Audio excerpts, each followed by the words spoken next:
when I was growing up, I would cry a lot. And I was, like my parents were divorced. And so I would always think like, oh man, crying is just, that's for girls. And I would feel very inadequate for some of the things that I would believe and feel. And then I realized as I continue to get older, everybody's uniqueness is important to honor their uniqueness. And we try to fill the shoes of other people. We try to fill the shoes of what society used to tell us men should be. We try to fill the society now of like the woke movement and stuff of telling us what we should slow down and figure out what a man we want to be. Welcome, everybody. It's time once again for the next chapter with Charlie Hedges, as he explores turning the page on his life and yours.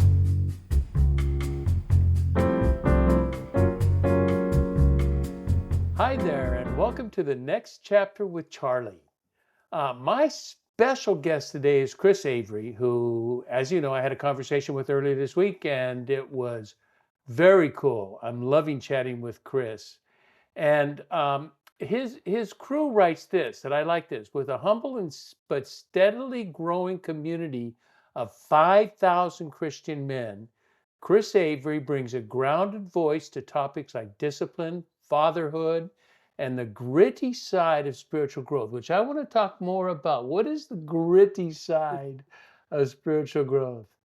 And they put, Chris wasn't born with unshakable confidence. He's walked through the valley of fear, experienced doubt, and rebuilt himself 1 mile at a time, which we will talk about more as the show proceeds. Chris has coached more than 1,000 people, helping men especially find clarity, resilience, and deeper identity in Christ. Let's find out more as we bring Chris Avery on the show. Chris, welcome to the next chapter with Charlie. Thanks, Charlie. I appreciate it. That's quite an introduction. I need to have maybe those people should speak for me because they make me sound really good. So have them on. I know. Yeah. Do you have any idea who they were talking about, Charlie? No. I love. So why don't we do this? Why don't we begin our show and let's just jump right into it. I used to do let's warm up and talk about each other, but listeners are not interested in that. They want to just get right into the meat of it. They don't care who you are and who I am. They want to know, do you have anything entertaining, interesting, or of growth potential for me? And I want to begin the conversation today with your work on men, as I understand it, primarily from the ages of 25 to 45, although other sides, but that's your bold Main one. target. Yep. Yeah. And you talked to me about the emerging role of men. What is the emerging role of men in our society today? Yeah, and I know we even talked about this briefly in the pre-interview.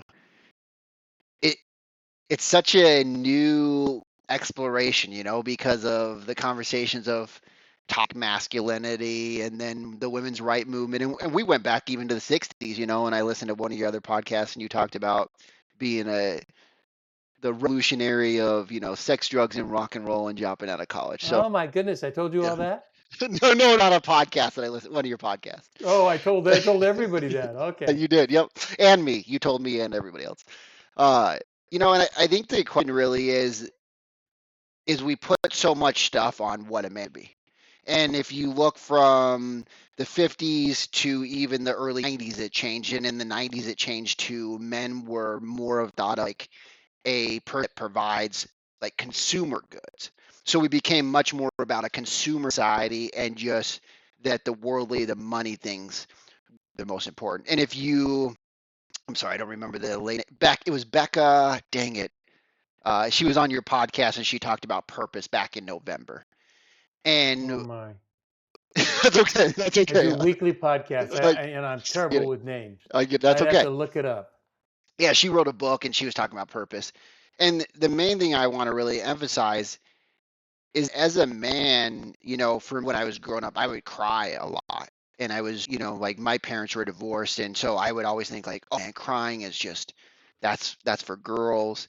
And I would feel very inadequate for some of the things that I would believe and feel. And then I realized as I continue to get older, everybody's uniqueness is important to honor their uniqueness. And we try to fill the shoes of other people. We try to fill the shoes of what society used to tell us men should be. We try to fill the society now of like the woke movement and stuff of telling us what men be. And the truth of the matter is we should slow down and figure out what a man we want to be. Right? And we That's don't cool. do that. We don't do that as men. We just accept, we pile on, we do more, right, Charlie? We just got to do more. And if I just do more, and if I more what society, if I provide more money, like I heard somebody on social media, and I'm not dissing how much you make or not, like in the world, but this guy said, like, if I made under $400,000 for my family, I would be disgusted by myself. Oh my God. And you're like, well, that's most people in the world, let alone America. They make under 400K. Yeah, And if that's like that that's is, like that's like 10 people's yeah, that's the wealth of 10 people yeah, in for sure, America. for sure. Or And if maybe 8. and the challenge I find is like that's how we measure men. Is like, do you make enough money?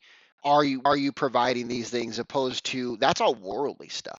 And I'm fine with worldly stuff, but the truth is, if you don't look at your spiritual and your internal growth, and that's the reason I said we need to slow down on what we want to become, because most of the time we have an identity of who we are. And we need to fall in love with more of that identity and realize we can progress and grow in that identity. But part of that identity is meant just for us, not for anybody else.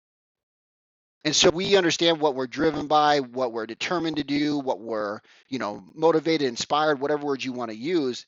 Then we can have a foundation built of who we are. Then we can start to build out what the man really wants to look like in this society. And then I think that's the thing that most people aren't taking the time just because we're so busy. We have kids, we have jobs, worried about the next meal, from thing to thing. And it's really about slowing down more and taking that Do time, you that think it space. has, as I'm listening to you, and this is I really want to listen because I don't have a lot of contact with men between the ages of 25 and 45. Hmm. I'm 76 years old, so I've seen that movie, but I saw that movie 30 and 40 years ago. So Hmm. I saw that movie in a very different world. And I like what you have to say. It's about a man taking a look at himself and saying, who do I want to be? Yep. And does he ask the question, Chris, who do I want to be as a man, or who do I want to be as a human being? Those are two different questions, It's it a great seems. question. Yeah. And I think they give you two different answers. Oh Um, yeah? I think so. I think because the way it is it is correlated around the way we interact with other human beings, right? So as a human being, I'm going to interact with you differently than I am going to interact with you as a man to man, if that makes sense, right? Like Yeah? I don't interact the same with you as I do with my wife, Okay, because okay, got it, got it, they're got it, two got it. different roles, and right, and so Yeah. that's the thing, We like, could we can throw the F bomb out more. right, absolutely, like I can tell you this, that in my life when I go out with men, it's much more like, oh yeah, let's get going, let's, like, man, if you treat each other different, you joke with each other different.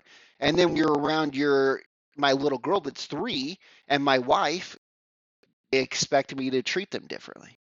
And neither of those are better or worse. And I think, again, going back to the way the world's working right now, is it just feels confusion of what a man is. There's so many different types of what a man should be, but there's not a lot of exploration of who should I be in the situation I'm in, because different men show up in different situations at times.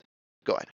That's interesting because but they're so integrated. It's hard to distinguish at points. They are so integrated, but it's true. If you have a men's group, you add a woman, it changes the dynamic of the group. Every If you time. have a men's group, I mean, if a women's group and they add a man, well, they're not going to add a man. So so we don't even get a Don't worry chance to about that. Yeah. find out. Yeah, don't worry about that. Yeah, Yeah. and I don't want to say you're a different human being, but certainly, like, you show when you're there's a guy named Les Brown. Do you know who Les Brown is? He's an older gentleman, but he was in personal development from like the late 80s to the early 90s. Very big in it, but he's like, he's got his walking friends and he goes walking with them. And then he's got his like fun friends, so they go out and do fun stuff. They go to baseball games and stuff together. He's got his personal development friends, and here they're different because they sharpen the edge of the man that he wants to be in different ways. And that's my point of when you show up a little different. Like I show up differently when I go running every day than I do when I show up when I'm at home, because the edge, the sharpening of my spirit, the sharpening of my edge to make me better are, I have to pull out different tools, and I have to show up in a different way for them, and that helps me be a more whole man. Because I like to always think of, like Michelangelo got interviewed after he carved the David statue, and This when they is asked, like a real live interview. He did this yeah, isn't a fake. yeah, yeah. Oh, okay, I mean, at least whatever. that's the way history says it, right? It was a real interview, and he gets interviewed, and they asked Michelangelo, how did you carve David? And he said, "Oh, I know David. David was always in there. I just chipped away all the Yeah, unnecessaries." yeah, And then David revealed himself. And yeah. that's what I'm saying. As men, we're piling on so many things, and we have 300 marble crap that we're walking around with every day. And we just have to slowly chip those away to find out who we are at our core, because then we can walk into our real life and our real existence. So are you suggesting then that there is sort of a social drive to be a certain way rather Yes. than my particular way as I'm built? Yes. And there's also just a dishonoring of who you are in that way. Of like, if I go out with my friends and I feel like I need to cry or something and I'm around men, I'm gonna do it. Because that's gonna like, I'm suppressing who I really feel like I am, then the society is shifting and shaping and adding marble to the man I am. But Opposed to you if I can't do want to. that around women. You don't feel you can cry around women? Oh no, no, I do. I just was using that as a reference. No, I but can definitely. I think that's a great example because you're suggesting more vulnerability. Is there more when you said around men? Is there more vulnerability with men than there is with women in general? No, I'd say this. Do you agree? I would too. See, I Yeah. would too. My dearest and deepest friends. I mean, I have a couple of very deep, long lasting. I have one male friend that we have been together since the late 80s. And so we know each other very deeply, but I don't have a lot of other people like that. But I do enjoy conversations with women. Um, I don't know why. I and it's funny groups. I used to run back in the day when I was in charge of when I did ministry at a church, and we were at that time about a 15,000 person church, and I was in charge of leadership development and small groups, which meant all small. I was the group guy. I'm writing curriculum. I'm writing all these things for group. I'm doing. I even taught men how to write their own curriculum. We would or taught Wow. families how to write curriculum. It would be men and women, and they would come together and we would teach them how to write curriculum. But after all of that, Chris, I I have no group activity in my life. I want no. I'm an introvert, Okay. and Yeah. so I like so for me, doing life according to me has been that way since I was 30. Okay. But I had a very crazy upbringing until I was 30 as well. I mean, my Okay. decade of my 20s was, as you said, sex and drugs and rock and roll and just experimenting and finding out. And then I settled. And you know what the settling, what this the settling driver was? I I, I was reading the Bible to disprove it, and Jesus spoke to me. The Holy Spirit spoke to me. wow. Said, Charlie, I want you to know this is not bullshit. Literally, those were the Wow. words that I love that. came to my mind from the Holy Spirit. This is not BS, Charlie. And it was my introduction into relevant, not necessarily orthodox, nor demanding certain rules and regulations, but it was that allowed me to carve my own destiny. Mm, So I've carved my own destiny the whole way. mm. For And for sorry, go ahead. no, no, no, no, please, you. I talked I too just want much. to say first, like, I love the spirit because it speaks to us individually. Some people will go like, "Oh, my spirit doesn't say that's shit." Yeah, that's because your spirit speaks to you in the way you hear. I hear the spirit in my way. So first of all, I love that. And second of all, man, just looking at our lives, what is more fulfilling than figuring out the way we want to live this thing and carving it out?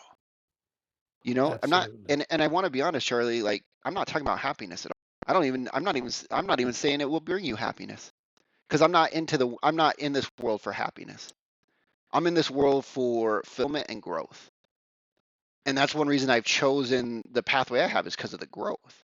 So to me, I look and go like, will you have the happiest moments because you carve out your own way? Yes.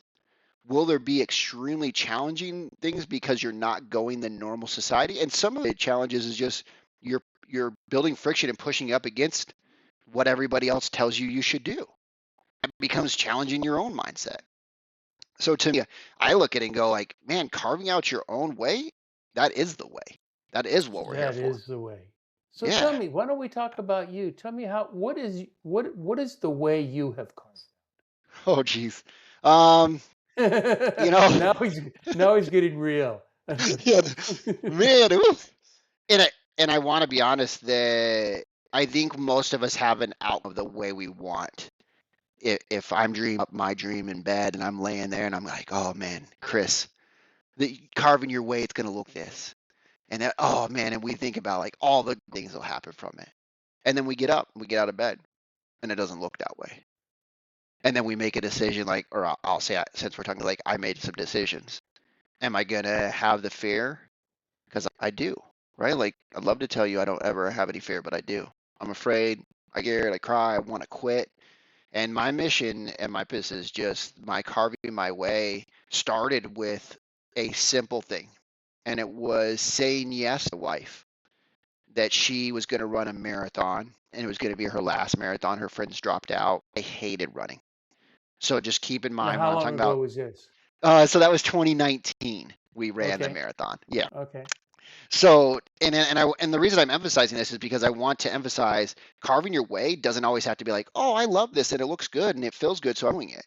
Like my thing was, I'm going to run and I'm going to support my wife, and I hate running. But that day when I finished the marathon with no training, it unleashed something in me. It showed me something of the value of going up. Like it gave me something. I gave the world something from it. And so to me, I go like, if those two things come from something that's very hard and very challenging and something that I really do hate. I did five times in 20 years, literally 5 different times running in 20 years. I hated it so much. No, you didn't hate it so much. I've never spent any time running. That's how much Oh I yeah. hate it. Okay, cool. Well, there you go. So I mean, I was you say I you was only did easily five times. influenced. To me, 5 times I'm a you're a convert. I'm a Olympic runner. Um, Yes. I love it. And so, really when that part was just the getting, it's like the water that drips. And water that drips makes like amazing erosion over time. But the purpose or the carving my way, I think if I looking back before that even run, I now link back and I go like, oh, there was that one time I ran when I was 13. Okay. Man, that really ties the run around the marathon or run the marathon. And so all these things, when you look back, it's like Steve Jobs says, you can't look forward and connect the dots. You only connect the dots looking backwards. Mm, And when yeah. I do that, and I have that quote, if anybody's ever heard it, I'm going to just repeat it one more time. You can't look forward and connect the dots, but you can look backwards and connect the dots. And then apply them to the forward Yeah. movement. Yeah, and it shows you a bigger picture and a bigger why, and then you look back on things where you go like, that really sucked. Like, yeah, but I had to do that to get here. Like, oh, now that gives me value. Now I'm grateful for that thing that sucked. See, that's a superpower. That's one of my superpowers, I think, is taking things that really suck and going, nope, I'm grateful for them. Like I was molested when I was 5 and 6 years old, and not And that you it's wonder why you cried? no, no, I don't. No, I know. I'm very um so when I was molested, it took a lot out of me for a lot of years, and now looking back, I'm very grateful for it. and I'm appreciative that it happened to me, because who better for it to happen to, and who better for now help other men that are going through the same thing if they need that support. And so again, going back to just the carving, I think the carving really is, it is carving. It's you carve a piece of wood, you don't take a big chunk out of the wood. I'm not even good at wood, I just enough. Like, you don't take a big huge chunk, you slice little pieces up. And then the wood starts to, in a sense, the marble starts to chip away, and then you see the David inside. But choosing our course and choosing the running around the perimeter and things like that, which we can talk about, is just something that never was on my radar. Never would have I told you 10 years ago that I would be doing this. Because we say yes to one thing, because we go do something that's challenging, because we up in the face of fear and get up and go through the worries of finances, or how the kids are going to be taken care of, or any of the stuff that are the common worries that men have, or people have, or not men, just people have in America. Like, that starts to shape you. And then every time you give up, run, that again, like a split off of who you are. And you can stay on that ramp and go this way for a long time, or you can quickly listen to your inner self and you can redirect. And the question is, how do we get good enough people to help us redirect ourselves when we've gone too far off the path? Where are the good enough people? What is a good enough people? That's a great question. I really think it depends on who you are. When I say good enough, it goes back to even who a man is. It's specifically directed to you. Because again, people that are going to be around you are going to encourage you to do stuff, or to help inspire you or direct you to move forward on your mission. Those are different people than are going to help me, if that makes sense. Yeah. And you know what I'm wondering? I'm thinking about the David work. Hmm. And undoubtedly, David, Michelangelo's carvings they're Michelangelo's carvings. That's why we've been looking at them for thousands of years, or I For don't know how sure. many years, long time.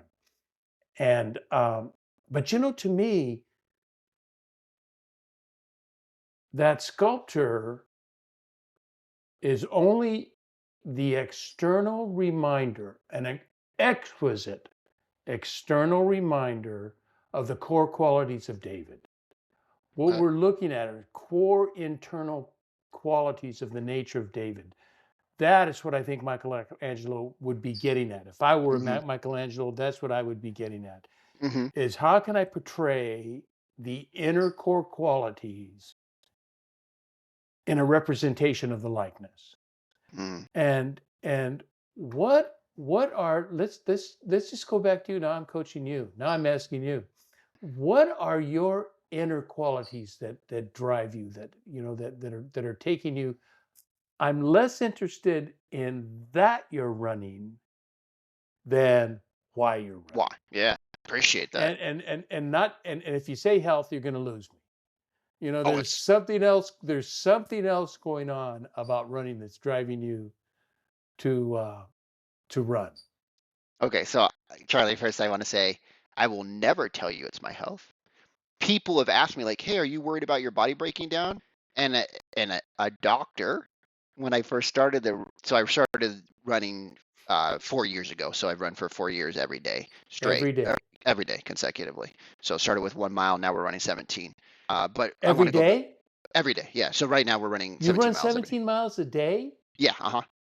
How So long does almost. that take? I got So, to, we got to do a little detour. How long all does right, it all take right. to We'll run come. 17 I miles? want to act to the why, because I think that you hit with the why is the most important. But we'll come Okay, back to that. okay, yeah, yeah. I got into No, too no. specific. Never mind. We'll No, go into go to the we'll go why. into the specifics. We'll come back. So the whole point of just, we're training to run the perimeter. So we're gonna, for in 2027, for every day of the calendar year, 365 days, we'll run a 50K, which is like roughly 32 miles. So we'll run 30 miles every day for every day of the year. But the training started with 1 mile, because I never run for a week, so I didn't even know if I could run every day for a week. So we started with 1 mile for 7 days. Then I was like, let's do that for 90, and then every 90 days we'll go up a mile. So we're up to 17. We'll be 18 here in about 18 days. You're We'll going to run. continue going up a mile. There's no satisfactory point. There's always got to be more.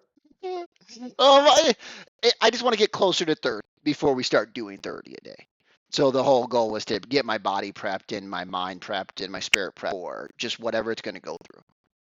So what's in it for runners? Yeah. Because I So know runners will always give you they'll give you the health thing, but that they're just like you. Runners are going to say the same thing. I don't do this for health. I mean that's a great advantage. That's a reason for doing it, but that's not the driver. What is the driver? yeah, What's the high yeah. for I think running? that goes back to the why, right? And Sure. and so I'll do my best to answer like the why for the run and this question at the same time. And if I don't, you can re-ask me. So when I look at running and going back to the doctor that did the physical on me when I was, starting the run, was he came in, he's like, "Oh, at your age," and I think I was 30, not, or let's see, I was 4 years ago, so I was 37, and he's like, "You shouldn't run at your age. You shouldn't run every day." And I was like, "Okay." He never asked me what my intent was. He never asked me why I was going to run every day. He never asked me my goals or my aspirations. He just told me information. One of my quotes is, "I don't listen really to anybody that gives me info before they ask me questions, because there's no research done, so they have no idea what they're giving me any suggestions about. They just are trying to give me a suggestion from their own perspective." It's a great perspective. Thank you, thank you. It's taken years to Yeah. learn that. So the doctor tells me, and then I have a guy that I'm sitting at church. He's like, "Aren't you worried about your body breaking down?" And man, if I was doing this for my health, I'd be doing it differently. I want to be running nearly the mile I'm doing. I want to be running every day if I was doing this for physical better health. So the why is the most important. And you said like what drives you, and drive is one of my favorite words, right? Like we all talk about discipline, and I know everybody thinks discipline's sexy and it has sizzle to it and all that good stuff, and everybody wants to Jocko talk to you. Willink, Yeah, like Tim yeah, Ferriss. exactly. Just do it, right? Just get up and do it. David Goggins, you just got to do it. That's all fun and stuff. But discipline is a lagging indicator. It's not the leading indicator. And most people, when they're wanting to be new, they try to make it the leading indicator that they're crushing it. So going back to what drives me is this. I love doing things that people tell me I can't. And that goes back to childhood. That goes back to when we had a food fight in the cafeteria because I threw mashed potatoes at somebody because they said I want to do it and I couldn't do it. So, so like I love doing that tell people that tell me I can't do it. I love doing things that like make people question their beliefs or make them look at themselves in a new way. I love when I look at doing something like this, like I love doing something hard and going like, man, I'm a man because I did something hard. And so those are really the big things that drive me. The fourth thing is I just want to show people what God created us, how unstoppable we are when we're connected to our spirit and inspired and working with God. And so those are really the big four things. But the first three are the big things that tie back to me as a child, to my identity when I was younger, right? So those are really reinforced in me. So it's not about changing my identity or creating a new person. It's about tapping the old stuff that I already know is me that helps me fulfill the run right now. So that's really what drives me. And I hope that answered your question. Yeah, that's very good. That's very good. Tell me more about men. I want to go back to our original topic because my original question, and I'd like to know more about men in their 25 to 40, the early manhood. If the roles are different, you explained why. What roles necessarily? What would you say? Are there a general set of roles that are emerging that you're seeing as sort of true across the spectrum, or are they Mm, all individual? it's a good question. I think there's categories. Okay. I think, What would they that, look like? yeah, again, I hope I'm answering your question. So if I'm not, redirect me. I think it goes like this. The younger group is confused. right? Confused on what's worth it. How does really work? How does life work for them when they are still told the same old societal story of get a job, get a house, get married, live with a white picket fence, and life will be okay? Because looking, in the generation of the 25-year-olds, it's not. That's not as attainable as it seemed at one point. Oh my Then goodness, yeah. yeah, right. We look at that, and then you look at the a little bit older that's about 5 to 10 years older than them, and they're the ones that have kids that realize that dream isn't quite what they thought it was going to be. Yet they followed it. They've been to college. They got the job. They've been successful in these external things. Yet a day they live a life. It's the quote like the life of quiet desperation, lonely, concerned, uncertain. They want to feel certain. They want to have like some guarantee because they feel like that was what they were guaranteed. And there's not. So it's almost like an evolving. Uh, it's almost like the 25-year-old person is going to evolve to the 35-year-old guy. We just you just have to give them time.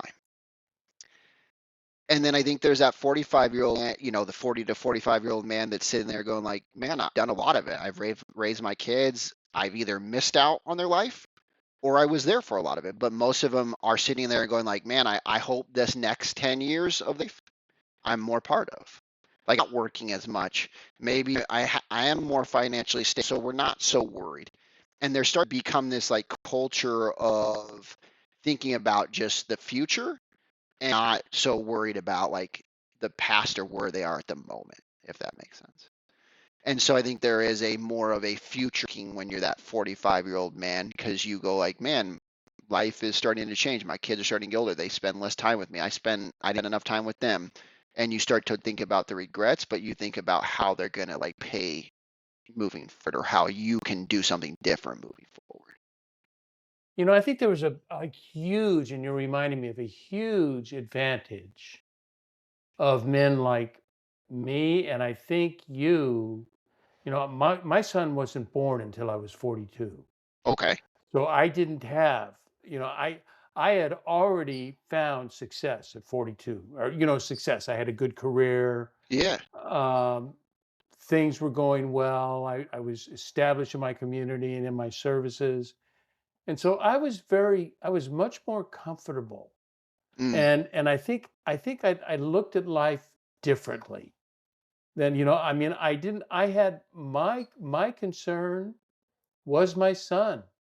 That was that was that was it.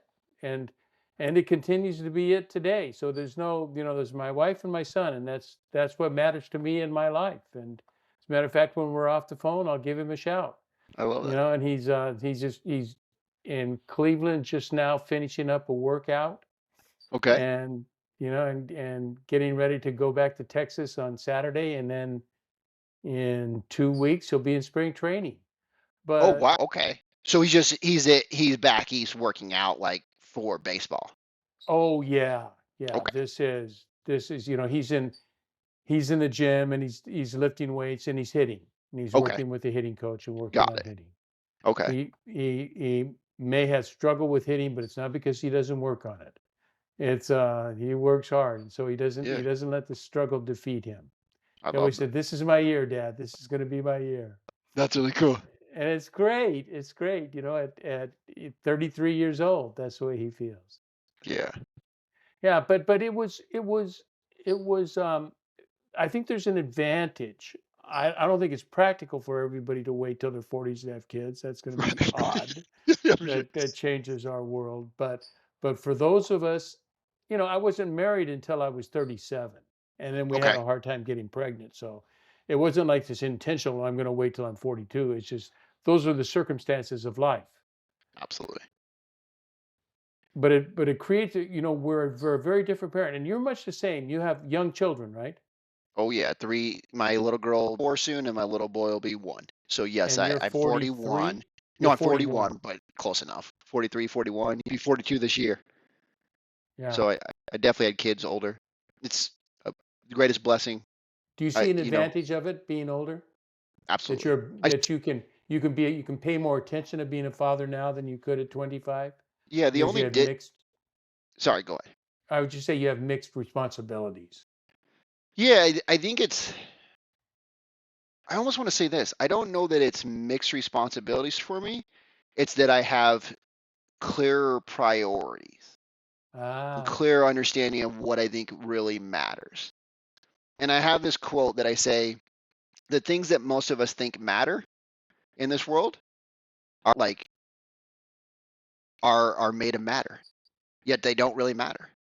Yeah, the things that aren't made of matter the most, yeah, I like that. right? And the truth is, like, we could do a lot of different things, and I would have when I was 25 or 30. I would have done a lot of, I would have put a lot of things as Oh, priority in front of my kids and in front of the other things I'm doing. And I realized, like, the stuff I thought at 25 mattered, it didn't. The stuff I thought at 30 mattered, it didn't. Sure, we'll look back at 40 and 70 and we'll realize there's some things that we still think matter that they don't. But it's that refining fire. And I don't, you get that by age sometimes, because you don't always even get it by age, but what you go through and what your you grow through. experiences. Yeah, Yeah, your yeah. experience. And you grow through matters way more than what age you are. And so to me, I think when I look at certain men, I go like, oh, this guy is 30, but this guy's 29, but he is way more emotionally advanced in just what he's gone through because of what he's gone through. So I think a lot of times it's not necessarily that I have less to do. I'm clearer on my priorities and I'm clearer on saying no to things that I really don't need to be doing. That's why I love the verb becoming. That we're in a process always of becoming, and you're describing a becoming sort of thing. Absolutely. And I don't know that I had goals as no, I know I didn't have goals for what is a man going to be like. I mean, Okay. Okay. those Yeah. thoughts didn't even occur to me. Okay. It's just that I was comfortable with myself as a man who I was. I was comfortable with myself as a father. I was and continue to be comfortable with myself as a husband. And we have, this is we've been married. We've been married 40 years or 41. I can't Congrats. remember. That's It's long impressive. enough, Yeah, and that's not getting married till 37. We've Uh, got 41 years. right. Impressive. Yeah. Well, it's in that process of becoming. And maybe in the process of becoming, I want to get to this question before we get too much deeper into the show. But maybe the idea of becoming and what you've been describing in the emerging role of men has to do with what you're calling what I read the quote, the gritty side of spiritual growth. I really want to know, is that what we've been talking about actually, is the gritty side of spiritual growth? I believe so, Charlie. Like when we look at it, um, again, I'm talking to this guy and he was, asking me about the run. And we talked for a couple hours and he's like, man, it feels like you feel desperate. I said, you know what? My biggest concerns is in America, life is so comfortable. It's easy. You can make it easily. Like there is no desperation. And I said, I think we should all be desperate to like, at least in one thing in our life, we should all feel desperation and for that spiritual connection, for that God connection. When we have that desperation, man, we are hungry. We are ready to eat. We are ready to digest the word. We are ready to digest the fear. We are ready to understand the fear in a different way. Because that is the grittiness to the spiritual growth. Is most people go to church, they do their daily task, and they go like, man, life's okay. Like I could tell you about these things, or this sucks, and life happens, and tough stuff comes. But when you go out and you choose to fight tough stuff, when you go out and you go like, man, I'm gonna let the worldly stuff melt away as much as possible, and I'm gonna be so focused on the spiritual growth that It, you get so deep and that grit is so real. And sometimes it rubs into wounds and it hurts, but you get growth from it. And sometimes that grit rubs off, builds a new pathway, and you go like, oh, more opportunity. I thought I was gonna quit. I thought I was gonna die today. I thought I was gonna give it all up, but there's one more step forward. And that's where the grit of the spirituality leads you in a far different way than worried about the worldly stuff. But it is, it seems to me that spiritual growth too often that can be relegated to my relationship, no, my religious relationship with God. Mm, And then hmm. what is my religious relationship like? And I think what you're talking about, what I'm talking about, is whole life.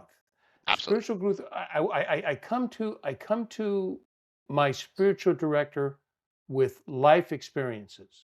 Do I have knowledge about spiritual depth and spiritual ideas? I've done plenty of reading. I do quite a bit. I've got 2 master's degrees Wow. in spiritual work in the Old Testament and New Testament, Wow. Greek and Hebrew. Um, but I have come to find out it is a very integrated sort of that it's integrated in our real life. Our real life and our spiritual life are not two separate things. And if we try to address those separately, there's a place for addressing my spiritual part of my core relationship with God, my knowledge of Scripture, my understanding of God, my no not my knowledge of scripture, my familiarity with the text. I Well love that said. a guy that I like that's a really good speaker, he's very familiar with the biblical text. You Mm, can see he's not a stranger to the biblical text. And I think that's what I continually search for, is my familiarity with the text, is that mm. I read the text and I ingest the text. I don't read it just for information. I read it for, as you said, inspiration. Although I'm not desperate, but I am. Instead of for me, what I would call, instead of desperate, for Yeah. me personally, it's I'm curious. Mm, I am. I am crazy curious. I I just love want that. to know. I want to find out. I want to know more. Tell me more. Tell me more. And that's what serves me. Okay. I like that. I like the curiosity. I think, and you said another thing, which is when you look at scripture, I used to just read scripture and now I digest scripture, right? And it says in scripture, it says, man cannot live on bread alone, but and that's because you're supposed to read the word and you're supposed to take it in and eat it because it's savory and it's sweet and it has a flavor and you digest it and it becomes, it gives you a heart change or a soul change. And to me, like when we look at religion, um, God, like Jesus didn't die on a cross for religion; he died for a relationship. And when you get, if we believe that God built this whole world, which I do, then the world is your spiritual training ground, because you're a spirit having a human experience, not a human having a spiritual experience. That's a So very good way to put it. thank you. And so when we look at that, like really, if we're in the world is not meant to, like, in a sense, take all of our energy. The world is meant for us to look at and go like, what does this do and what does this give us to grow spiritually? And I think that's the big difference, is most of us split those two. We go like, here's our worldly stuff and then here's our church or Sunday activity or whatever it is, right? And yet when we understand it's all together, that's what really matters and that's how you grow. Like you can't separate the two and have as much full growth because they're Yeah. not meant to be separated. Yeah, I bring into something I read a lot about, is that there was a time I read scripture for information. Now I don't read it for information. I read it for inspiration. Mm, And so that's why I practice Lectio Divina, which means I don't, if I'm not reading for information, it means I don't read a whole chapter at a time, except for right now, I'm reading for information. okay. So right now I read the Psalms every day. Okay. I read a psalm every Okay. day, and then I do a Lectio Divina reading from an epistle. And I just finished Timothy, which means I do 2 or 3 paragraphs and close the book and then ponder. Yep. And so it took me 2 weeks to go through Second Timothy, which I think is like 4 pages, I love because that. I'm in no hurry. But I'm also reading the Gospel of Luke for information. I'm Okay. reading the Gospel of Luke because I want to, I want to another understanding, another window into what is Luke trying to say to his audience. What message is Luke trying to get? So so every time I come to it, I'm coming to the text. I either come to the text with a purpose. If I don't come to the text with a purpose, like I'm doing with Luke, I come to the text with one thought in mind, and that's inspiration. What will lead me to prayer and worship? What's going to lead me and better understanding of my life in light of all of that? So I love that you keep bringing inspiration. It's one of my favorite words. I love it much more than motivation. I don't know. Do you know the origin of the word inspiration? I do not. Okay, I'm a big fan of origins of words, so I like to come up. Etymologies, huh? Yeah, yeah, I love it. It literally is. It's really dorky and weird, but I it's just so Very interesting to go cool. back Very and cool. look at just it's amazing to go back and go like, where did this word come from? And like, what did it really mean originally? And Uh-huh. um, so so the word inspired means in spirit. And so the reason I love that is because when you feel inspired, it means feeling it in your spirit. So if you feel deep, like I like to go like if I feel goosebumps or something else that's very like moving to my soul, I go like that's in my spirit and that's important for me to understand and important for me to like hang on to and remember because when we're inside, we're living in our spirit more, and I think that's a profound way to understand it. Get just our daily interactions. What what questions? Let's sort of start wrapping up. And I want to know, I'm curious, what questions does, and maybe you just answered that. And so I'm thinking you just gave me the answer to that already. Say, Charlie, I've already answered that. Go to your next question. What are the indicators or what are the habits a person reading for inspiration may do that a person reading for information may not do? You're saying specifically scriptures? Yeah, yeah. Let's Okay, talk about okay. scriptures. Okay, I didn't know if you were talking about books in general. I mean, Charlie, I think you are able I to. treat books the same way. So, Okay, too. but we're That's talking what I about was gonna books. say. That's the reason I just wanted to make sure we like. I'm talking about Yeah, we're all talking things. about scripture right now, though. We're Right. sort of Like I think of it this way, and you already nailed it. So I'm just gonna kind of pick off you quickly. If you're really into something and you really are like wanting something from it, then make sure when you read it, you're getting something from it. Means take the time to slow down and read a verse and go like, what does this really mean? What different does this mean? Like, what were they doing back then? Like, what did their society look like? Maybe it makes sense. Like, where is it? Let me go back and read the beginning of the chapter and understand the context of it better. Because the truth of the matter is, none of us are looking to, man, we have information passing by our eyes from the billboard you drive to the computer that you get on to the phone you're looking at. We have more information in a day than most of the people in the 1800s had their whole life. of course. Yeah. So if we look at it, it's not about having more information, it's about more transformation.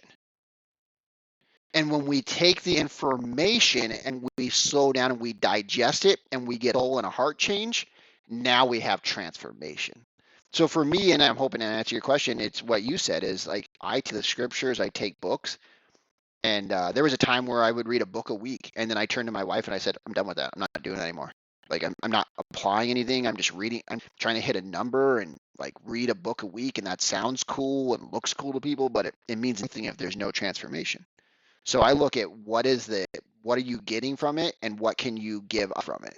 And when we look at it that way, now you've become a teacher and the student and you're willing to ingest and transform the information inside yourself more. I like that. I think that's a good that's a really good lesson. And for me, when I find that I've reached the inspiration part, when I've attained what I'm looking for, is that there is this sense inside me, and I don't know how else to say this, but a sense of settling inside of me where I'm comfortable. Mm, I've settled. I've not settled for, I've settled in. mm, I've settled into the information and I I've love settled that. into the thought and into the inspiration. And that just becomes I let that sort of seep into my body and become this sort of transforming that I don't even know I'm transforming, but it's this transforming movement that's going on in my body. That's beautiful. I Mm, like the way you put that, Chris. I like the way you put it. I'm gonna steal some of that just so you know. Hey, Well, yeah, Charlie told me this, and then I'm gonna share it with people. Good go ahead and information. do that. I will. I will. Chris, thank you. What a fun show. It's Th- been fun talking to you. Thank you, Charlie. I enjoyed it. Was that an abrupt ending? No, that's great. You got to Oh, end it. okay. You got to end it at some point. All of a sudden, it felt like abrupt, and I thought, no, Yeah. I don't think so. But if he thought so, I could carry on. We covered a ton Chris of Avery. information. I appreciate you having me on. It was really fun and great, and just great to get to know you better. Oh, thank you. Likewise, it's Yeah. fun. And I also want to thank everybody for tuning in to the next chapter with Charlie. And until next, as always, this is Charlie Hedges signing off. Bye for now.